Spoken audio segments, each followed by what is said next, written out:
All right. How do we cast our cares on God? What are our cares? I mean, biblically speaking. Are they simply the things that we care about? Or are our cares actually our burdens? If they are our burdens, where did they come from? Why did they come? I don't know about you, but when I was a child, the Christians told me that if I came to Jesus, I would never have another problem in life.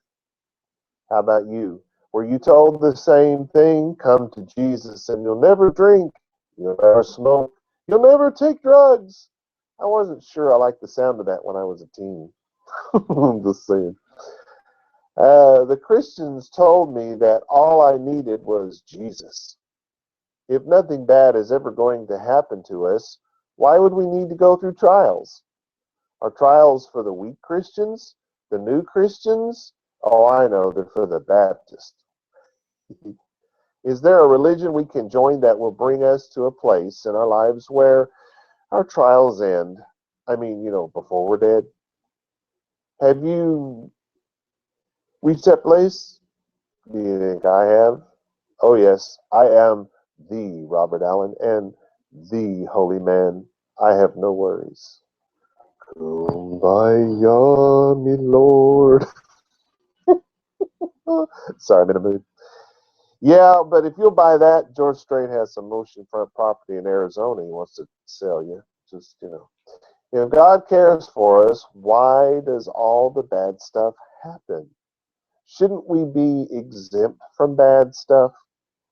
Well, I will say this. I've lived long enough to know that with or without God, we will all go through trials in life. Some trials seem big to some, but small to others. You know what I'm saying? You think your trials, oh, you just can't imagine how hard my life is. I went to school and I didn't have a number two pencil. Right? Other people laugh, but for you, it's the worst thing in the world. You know what I'm saying? They seem big to you, but they don't seem big to the next person. Or you think you've got the worst story in the world. I was born with only one arm and one eye that worked, and the next guy has no arms and no eyes that work, right? There's always someone that's in worse shape. Some trials destroy lives, and they destroy all hope. Some make it through their trials, while other people are crushed by them. The name of this message is Cast Your Burdens. Please stand and cover yourselves for the reading of our scripture.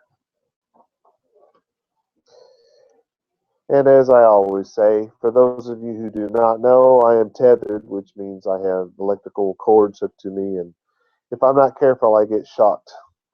So I remain sitting. It is not a law of God. We do not have to stand. We do not have to cover our heads. Although, if you're a Christian, Jesus said, when you go into your prayer closet, which is this thing, close the door. I'm just saying, yeah, that's what he was talking about because this was what they called the prayer closet in Israel when he was alive. And closing it up like this when you prayed was what they called closing the door. So you can think about that.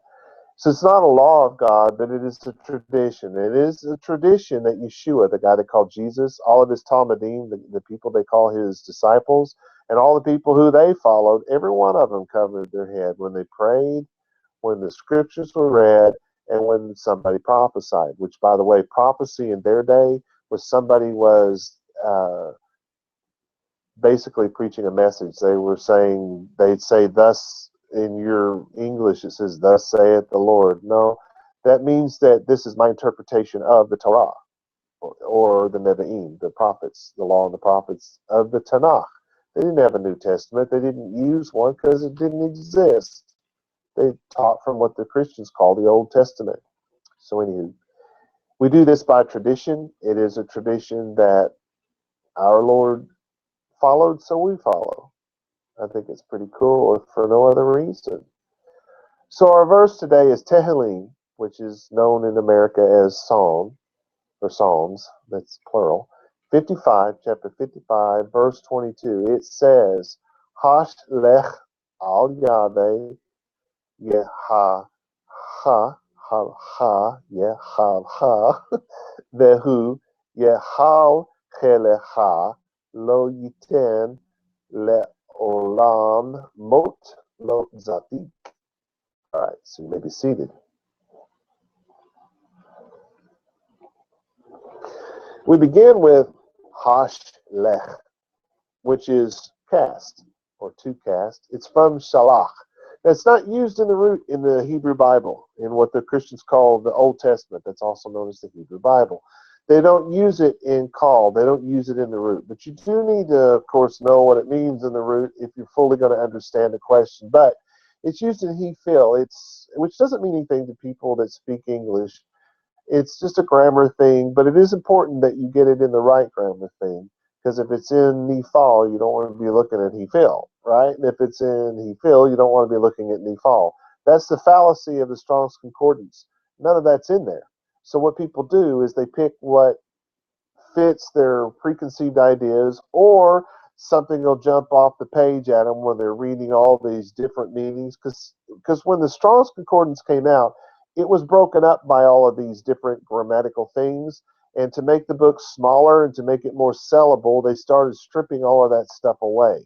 And eventually what happened was Christians came along and they would just pick something. Let's say the word is in Nephal, but they saw something in Nephil that gave them goosebumps. And so then they think the the Holy Ghost talked to them. And that really was a faux pas. I didn't mean to say that. They think the Holy Ghost, I almost did it again.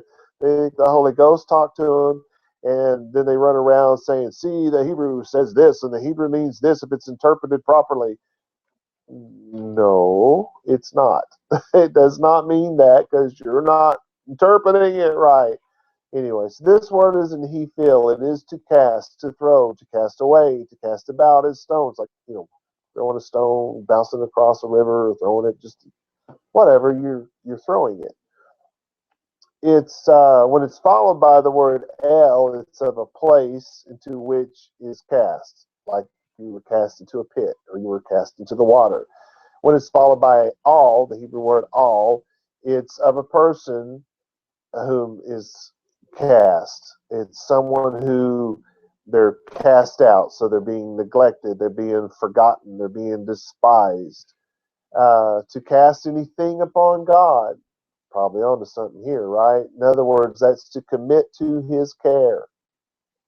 It's to let him worry about it. You'd be interested in letting God worry about things instead of you? Sounds good to me.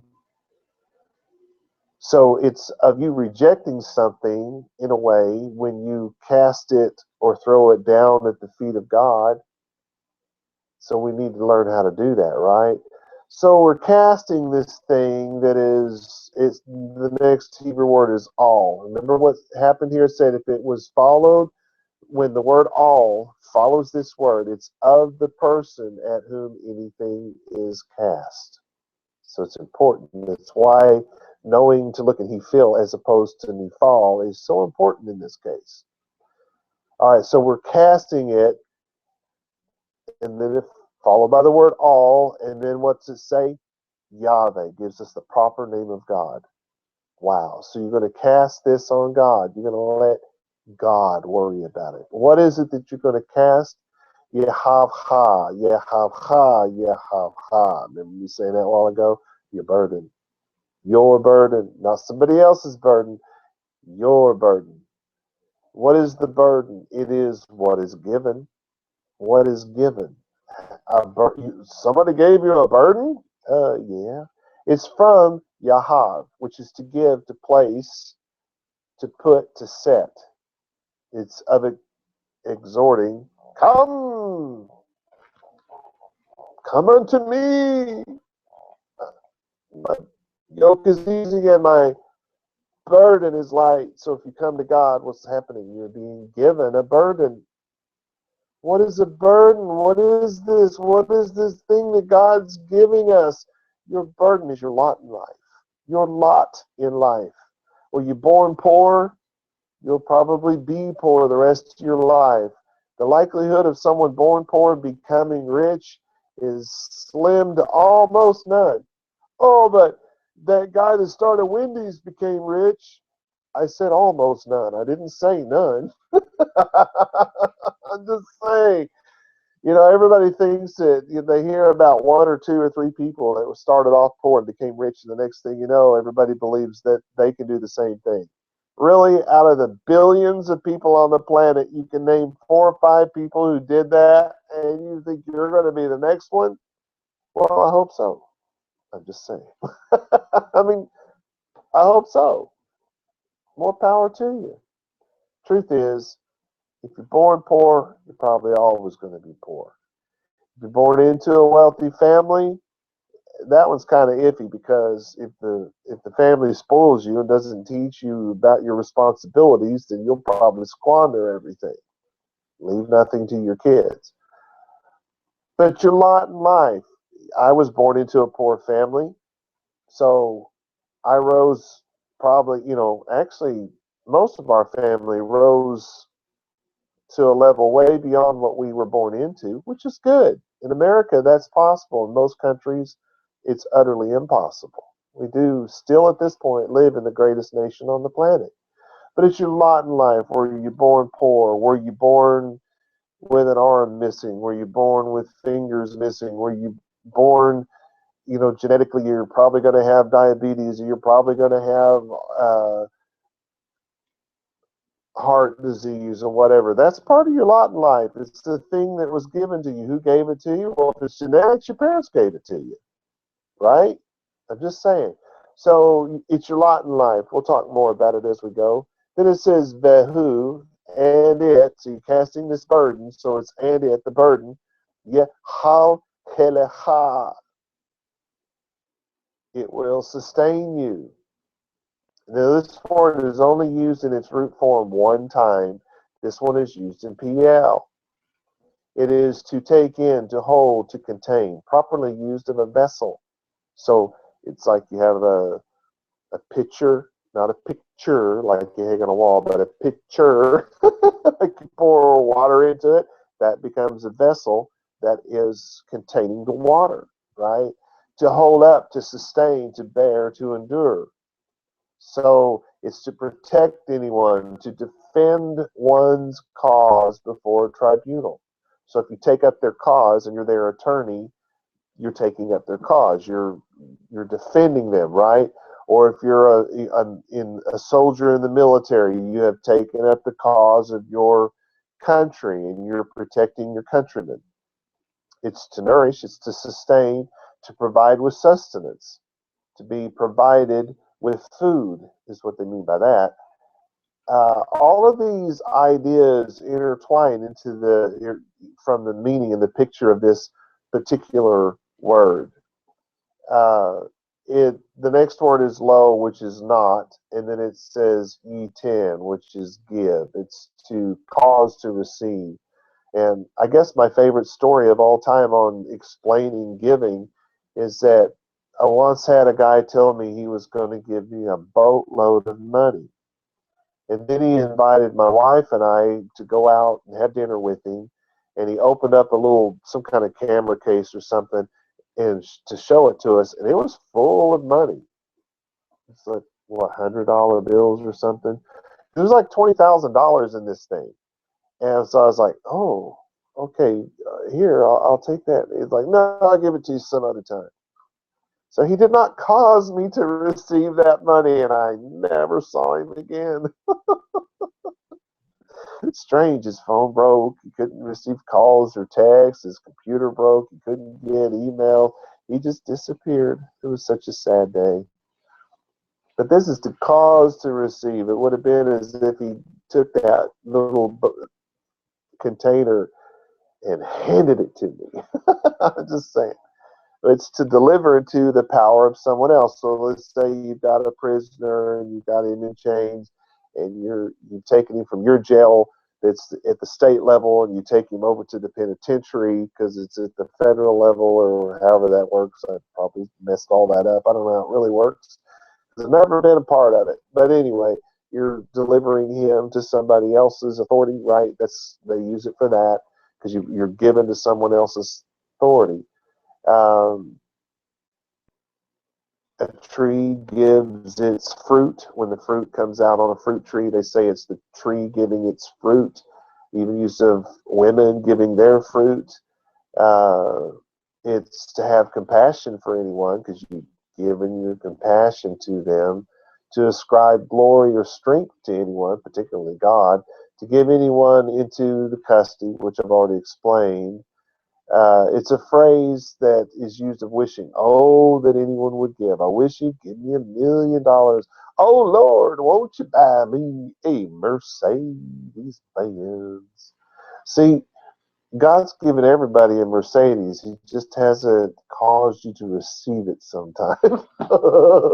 Just kidding. All right.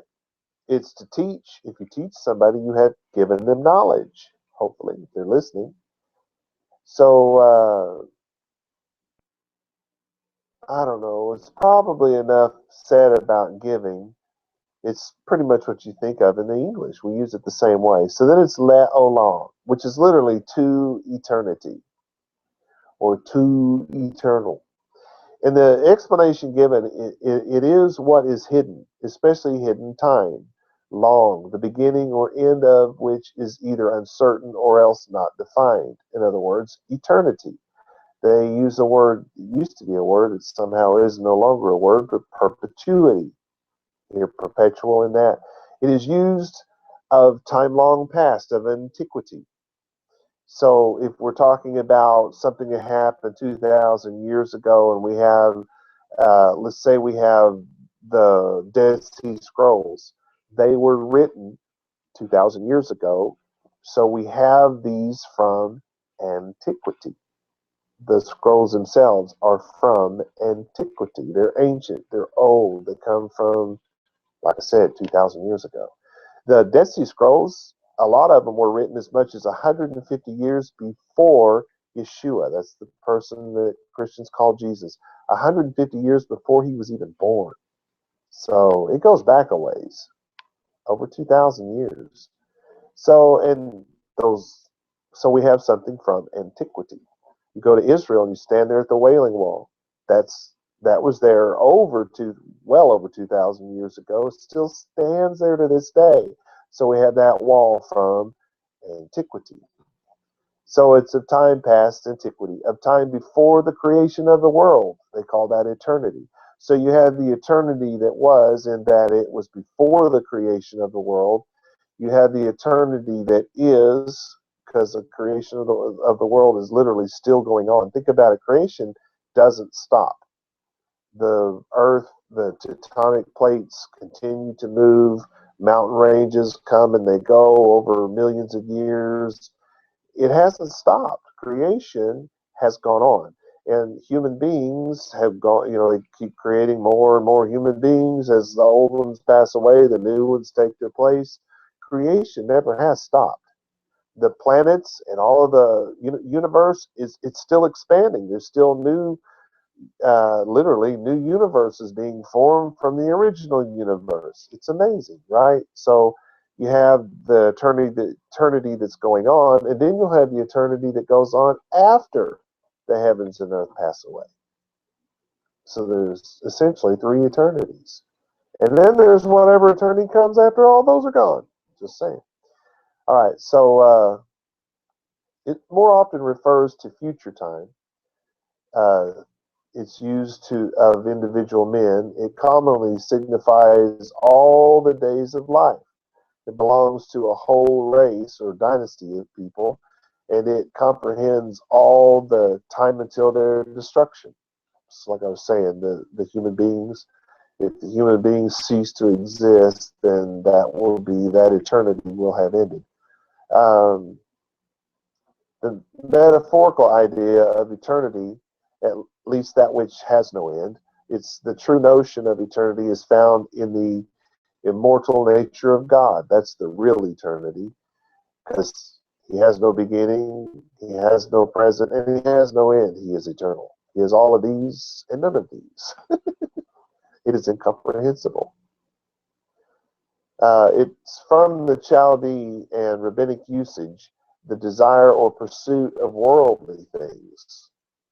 It just goes eternally. People are searching for the things of the world instead of the things of God, and the love of them as destructive to the knowledge of the divine things.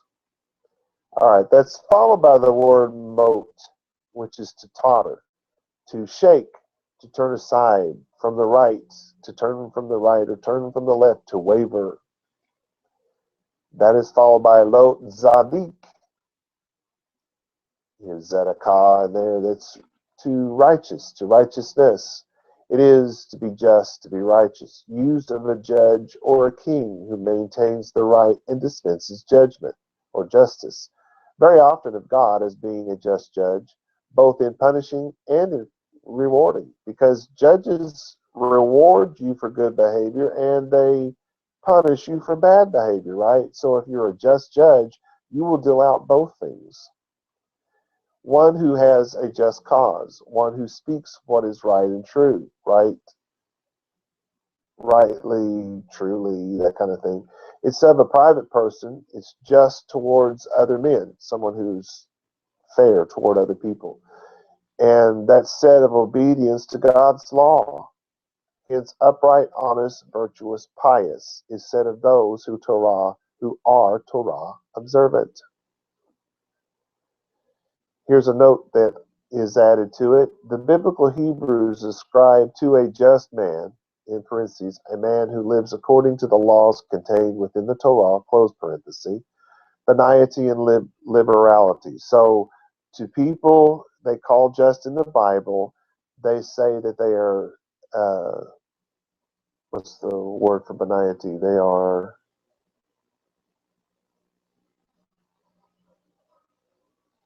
I'm wanting to say benign, that's not the right word. Benevolent.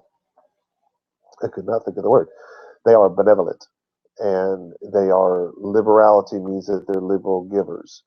They're temperate. They're sober. They are tempered in their speaking. They love truth and they love wisdom. It is emphatically used of innocence from Torah rebellion, which is the Torah rebellion is called sin. The biblical text only refers to the Torah observant as righteous. I don't know if you knew that, but the biblical text only refers to the Torah observant as righteous. All others are considered unrighteous. In Malachi chapter 4, verse 2, it says, son of righteousness, which is an idiom that's used for the Mashiach, because of course he's Torah observant. It's his lifestyle. Okay, so here's my amplified translation of Tehillim. We're in Psalm 55:22. Commit to his care by casting and throwing upon Yahweh the thing that he gave you, the thing he placed on you, your lot in life, and he will protect, defend, nourish, sustain, and provide for you with sustenance rather, and at not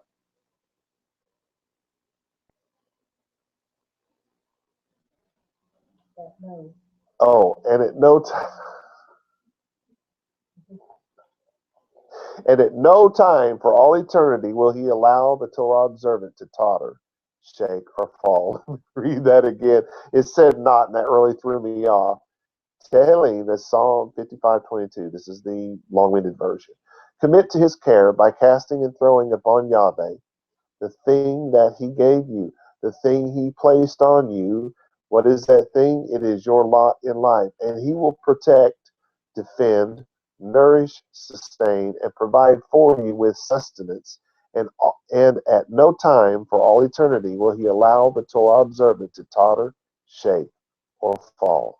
So if we can learn to cast our lot in life on God, learn to let God worry about our lot in life for all of eternity, in all of that time, whether it's before, during, or after eternities, God will not allow those who are Torah observant to totter, shake, or fall. That is incredible. I think we should learn how to do this. But let's look at something from the Sepharim Shelihim. To the uninitiated, that's the New Testament. In 1 Kepa, that's 1 Peter, chapter 5, I'm going to go through verses 1 through 10. This is my translation of the Greek text. Here's what it says. Verse 1. I encourage the Zikne, that's the elders, among you, as I am also a Zaken. I am an elder. So Zaken is elder in singular. Zikne is elders. It's plural. So I encourage the elders among you because I am also an elder and witness of the suffering of Mashiach. You hear Messiah, right? Mashiach. And am also a partaker in the glory that is to come. You need to understand what that meant to him. The glory that is to come is not Jesus appearing in the clouds to the Christians. He didn't know what a Christian was. Christianity didn't exist while the Bible was being written. It did not exist during the time of Yeshua or his followers. They did not come to start something new. Yeshua came to reinstate something old. He came to restore the covenant between God and the Jews. He himself said, I am not come but for the lost sheep of the house of Israel. He came for Israel, which is good news for everybody, because if he hadn't fixed that, nobody had a shot. Jew or Gentile, bond or free, nobody had a shot. So it's a good thing that he did that. But Christianity didn't exist. It wasn't in Christianity as a name, as a word, as a religion, didn't exist until the 1500s AD. CE for the educated, AD for the non-educated. Actually, it's the same thing. AD is what they used to say, and then somebody got offended, and so then political correctness came along, and we started calling it CE. So BC now is BCE, and AD is now CE. Anyway, before that was Catholicism, and it did not get its start until Constantine won his war. That's a 300 CE or AD. 300 years after the fact, he comes along and starts Catholicism. And from Catholicism in the 1500s, we get Christianity. Of course, now everything's being lumped together as Christianity. It used to be the Christians were not the same as the Catholics, and it was not, they did not consider themselves part of the Mormons and all the other fringe groups that are out there, but now the world has lumped them all together as one thing. But at one time, the people that called themselves Christians were also called the Protestants. That didn't start until the 1500s. I mean, truly it began in the 1400s, but it didn't actually officially exist until the 1500s. Just like Catholicism started in the 300s, but did not officially exist until the 400s. Just to make all that clear as mud, I hope. So the glory that is to come is not Jesus appearing in the clouds to the Christians. Kepa is not speaking of heaven. The glory to come, he's not speaking of heaven. He is speaking about the end of his life. In other words, he's speaking about his death. In his death, that's the glory to come, because when he takes his last breath on earth, he will take, if you will, being metaphoric here, he will take his first breath in the presence of God. That's the glory to come. That's what it meant to him. The glory to come was the fact that Kepa was going to die because of his connection to Mashiach. Talking about going out in a blaze of glory. He was going to die because of that. He knew that. We don't honestly know how he died. I mean, there's a book that was written like in the 900s CE or AD that tells us how he died. I don't have a lot of faith in that, but we do know that he did die because of his teaching of Mashiach. How he really died, nobody really knows. But he did die. And it's not so much that he died because of Mashiach that's the glory. It's the what happened after his death that is the glory to come. So verse 2, shepherd, remember, he's talking to the elders. He's not talking to people who just came to church last week and just gave their life to Jesus and now they should be out teaching anybody. He's not talking to people who just got out of jail and had an epiphany while they were in jail and now it's time to start a church. No, he's talking to elders. He's talking to people who are already Torah observant, people who are already rabbis, because he's not talking to the average person, because you couldn't be an elder unless you were a rabbi. If you were not a rabbi, you were just old. It's not the same thing. Shepherd the flock, he says, of God that is among you. not because you have to, but willingly as to God. You do it, you shepherd them as if you're doing this before the face of God. You can't shepherd God, right? So it's not as if you were shepherding God. You do this as if you're shepherding God's flock, as if you're shepherding before the face of God. Why? Because you are. Then he said, neither uh, greedy but pure. So you do it as you don't do it because you have to. You do it willingly, as if you're before the face of God, and you don't do it greedily. You do it from purity. Then he says, neither exercise dominion over the heritage, but be an example to the flock. And it probably should say domination. Neither exercise domination, because dominion doesn't really mean anything here. I should change that to domination. Don't go over there and just be the master's servant thing. Don't treat them badly. In other words, and when the chief shepherd appears, you will receive a crown of glory that will never fade. Likewise, you who are young, submit yourselves to the Zikne. You don't just submit yourself to some old codger that doesn't know anything. You submit yourself to the Zikne. These are the elders who are rabbin. They've been trained in the rabbinic style. They understand the law of God. Those are the men you submit yourself to. And in this case, it would have been men and women. And it would have been the young people, both male and female, submitting themselves to the men and women who were rabbin. Yes, women were rabbis back then. Yes, women were the heads of synagogues back then. That is a fact. It is not fiction. Yet let everyone put on humility one to another. In other words, the elders should be humble when it comes to dealing with the youth, and the youth needs to be humble when it comes to dealing with the elders. Surely he scorns the scorners and gives grace to the humble. So he's quoting Proverbs 3:34. Then he says, therefore humble yourselves under the mighty hand of God, that he might exalt you in due time. Now, verse 7, we're going to go through the words individually here. It starts off in Greek, pasan, we would say kol, so it's all, it's a totality. They say tain, that's the definite article. Then it says merinon in Greek, which we would say yahab. Does that sound familiar? It should. It's to give, to place, to set. It's in exhorting. It's that come thing. And you've forgotten already. This is the word that meant your lot in life. Yeah, your lot in life. So we're starting off with all of your lot. And then it says umon, which is all of your lot. Then it says epiriphantes in Greek, which is shalach. Do you remember that word? Casting. It was in hefil. It was to throw. It was to cast. It was to commit to God's care. It was, you take your burden and you throw it onto God and let Him worry about it. It was that word. And then it says ep in Greek, which would be all in Hebrew. It's just like the last one. The Hebrew is going to have to be hefil. Then it says auton in Greek, which is Eve. It's the suffix at the end of a word, Eve, which makes it him. Be used of it, usually him. Then it says ot in Greek, which is key.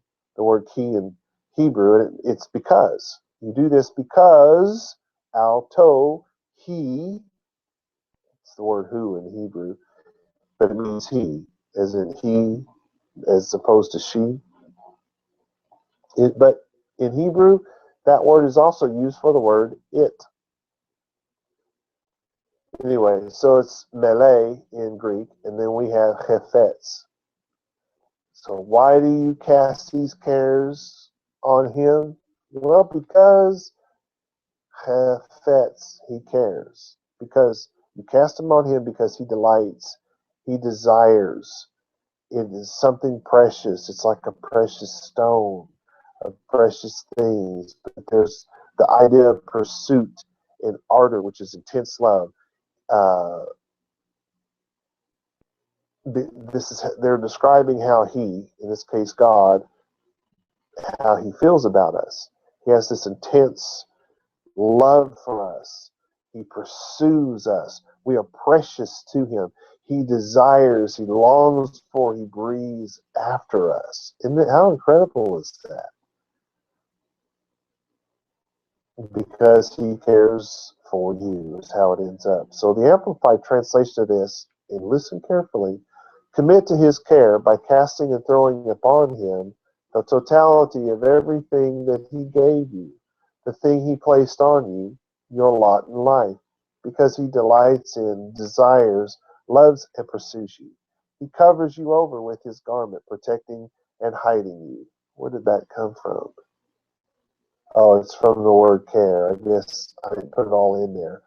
The caring for you, it was, remember earlier, it was from the protection and it's the idea of surrounding you with protection. It's from the idea of you being under his wing. He's covering you. I left that off this time. So that's where that comes from.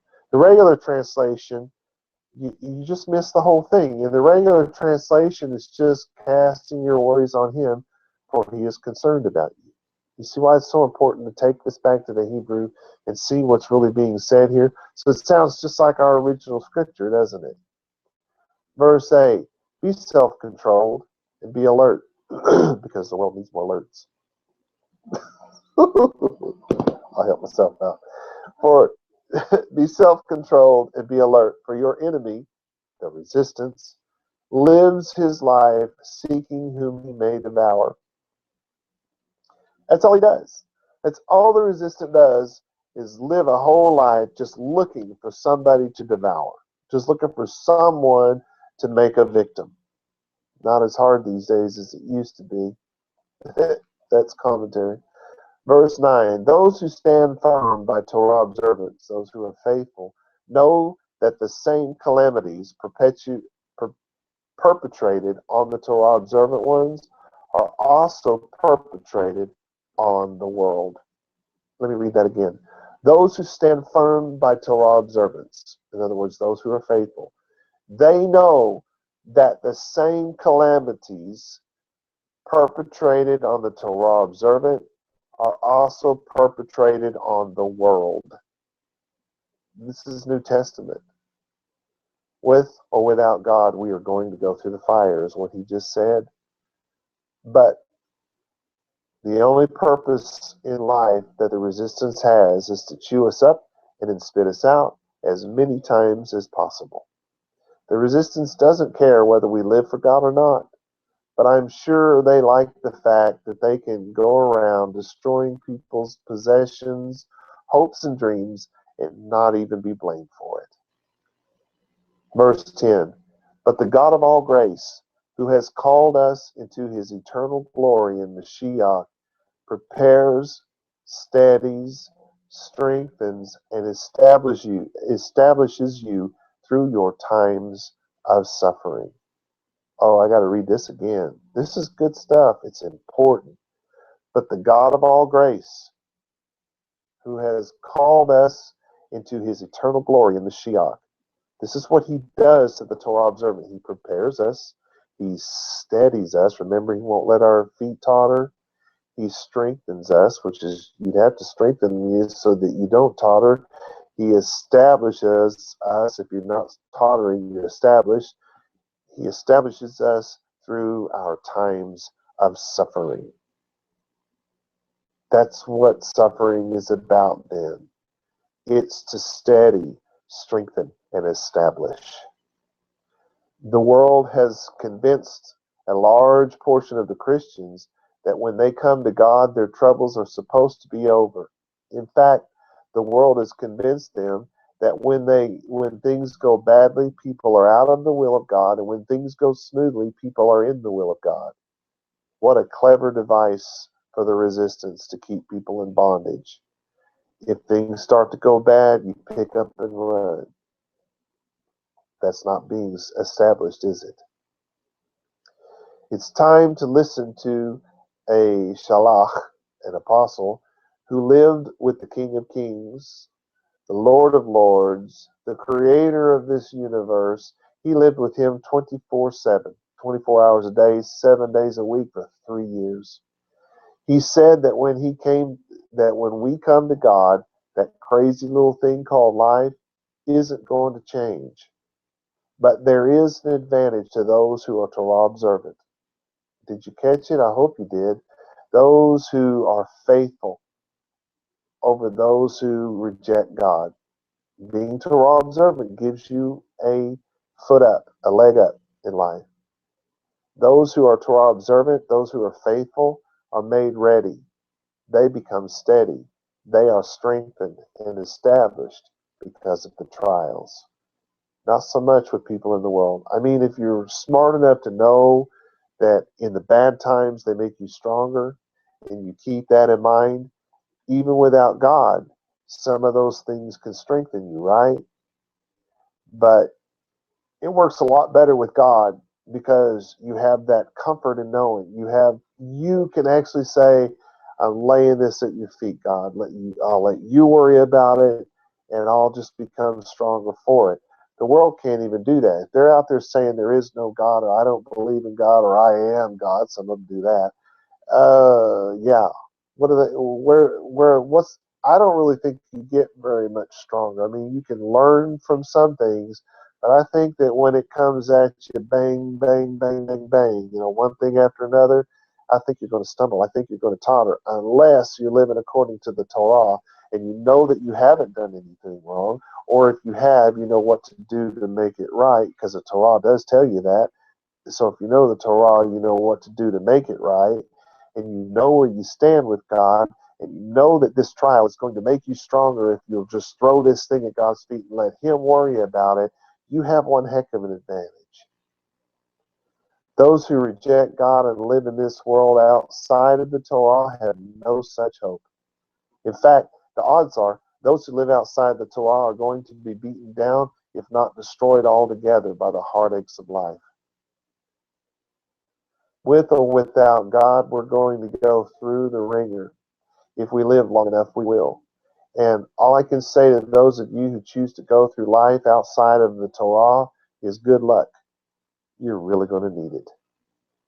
To the rest of you, listen to Kepa. Listen to this guy they call Peter. Stay faithful. Live according to the law, in other words. And you will be prepared for anything that hits you. You will become stable, settled, and complete. What is your lot in life? Are you homeless, helpless, crippled by some disease, crippled by some memory? Are you a janitor, a senator, rich in money but broken by greed, poor in money but broken by envy? What is your lot in life? Are you a scholar, a dropout, strong in body, weak in mind? What is your lot in life? Does it weigh you down? Is it what you've always wanted? Are you happy with what you have? Are you miserable with your current situation? What will you do with your lot in life? Will you go through your trials alone, or will you lean on God? Will your trials make you hard, or will God use them to make you solid as a rock? It's a different kind of hard, isn't it? Will your trials make you unmovable and you resolve to survive, or will they lay a foundation in you? With or without God, we will all go through trials. Will you go through your trials safely hidden beneath His wings, or will you go it alone? The choice is simple. Cast your lot in life on Him, or carry your own burdens, your lot in life, and hope that you will not be crushed by them somewhere along the way. Will you ever come to a place when you no longer endure trials? Never. Never, never, never. Not even if you are a Christian, atheist, Muslim, or even a Yehudi, a Jew. Will coming to God fix everything? Yes, and not so much. Will coming to God change everything? Yes, and not so much. Will all the bad stuff ever go away? Well, we don't have that promise. God never said that He would get us out of our situation. He never, ever, ever said that. He did not promise us a rose garden. He only said that if we lean on Him, if we cast our cares on Him, He will get us through it. There is no promise of getting out of anything in this world. But with God, we have the promise that He will take us through it. In the world, there is no such promise. There is no such hope. So the not so much is conditional. If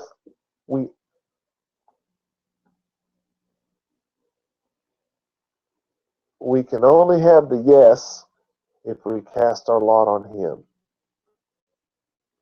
The choice is truly yours. Which path will you take? Will you choose to go it alone, or will you cast your cares on the one who cares for you? Shalom, shalom.